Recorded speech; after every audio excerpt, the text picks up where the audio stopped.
പൊളിച്ചെടുക്കണം. സ്മാർട്ടാവാൻ വെട്ടിപ്പൊളിക്കണം. നഗരത്തിലെ പല റോഡുകളും ഇന്ന് വെട്ടിപ്പൊളിച്ചിട്ടിരിക്കുകയാണ്.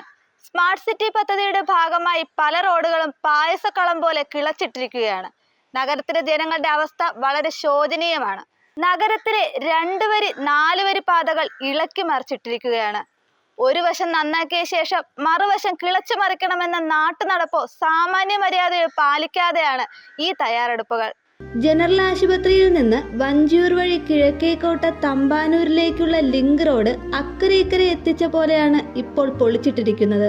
3 മാസമായി ഈ റോഡിന്റെ അറ്റകുറ്റപ്പണികൾക്ക് വേണ്ടി റോഡുകൾ മുഴുവനായി പൊളിച്ചിട്ടിരിക്കുന്നു. പ്ലേ സ്കൂളുകൾ മുതൽ ഹയർ സെക്കൻഡറി സ്കൂളുകൾ വരെയും പ്രമുഖ സ്വകാര്യ ആശുപത്രികളും ലാബുകളും വക്കീൽ ഓഫീസുകൾ മുതൽ വഞ്ചിയൂർ കോടതി വരെ ജനങ്ങൾക്ക് ഒഴിവാക്കാനാവാത്ത നിരവധി സ്ഥാപനങ്ങൾ ഈ പാതയോരത്തുണ്ട്. പക്ഷേ പറഞ്ഞിട്ടെന്ത് കാര്യം?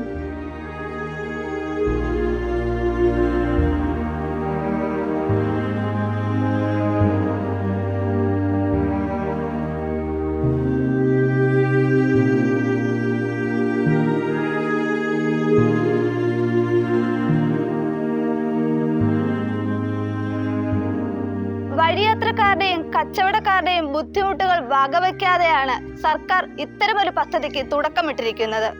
റോഡുകൾ ഇത്തരത്തിൽ കളിക്കണ്ടമാക്കിയിടുമ്പോൾ ആളുകൾ വലയുകയാണ്.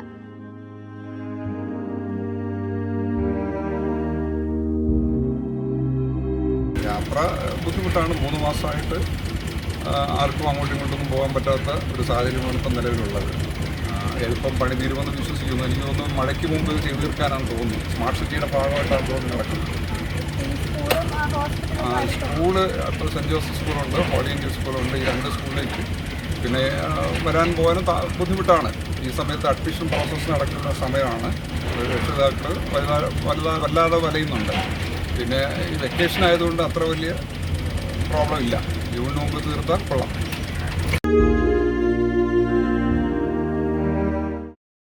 ഡിസംബർ തുടങ്ങിയപ്പോൾ 3 മാസത്തോളമായി അങ്ങനെ പണി നടന്നുകൊണ്ടിരിക്കുക. ഈ മാസം അവസാനമാണ് അവർ പറഞ്ഞിരിക്കുന്നത്. പൊടിയെ സഹിക്കാൻ പറ്റാത്ത ഈ ചൂടിൻ്റെ കൂടെ പൊടിയെന്ന് വെച്ചാൽ ഒരു രക്ഷയില്ല. സാധനങ്ങളെല്ലാം ഡാമേജ് ആവേ.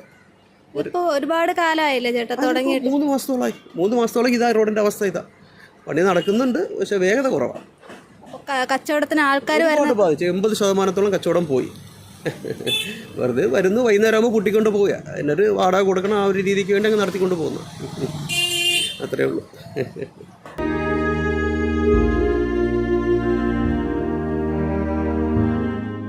അധികരെടുത്തോ ആരടുത്തും ഗോവിന്ദൻ്റെ ആശുപത്രിയുടെ ആരടുത്തും ചോദിക്കാതാണ് പെട്ടെന്ന് ഇവിടെ കുഴിക്കാൻ തുടങ്ങിയത്.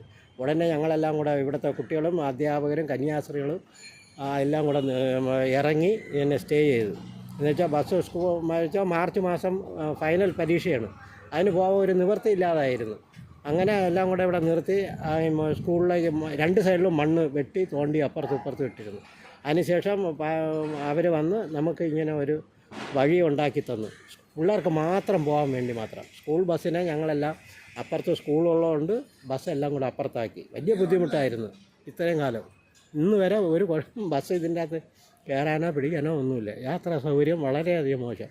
ആശുപത്രിക്കാർക്കാണെങ്കിൽ വരാനും വലിയ പാട്. അങ്ങനെയുള്ള സിറ്റുവേഷനിലായിരുന്നു.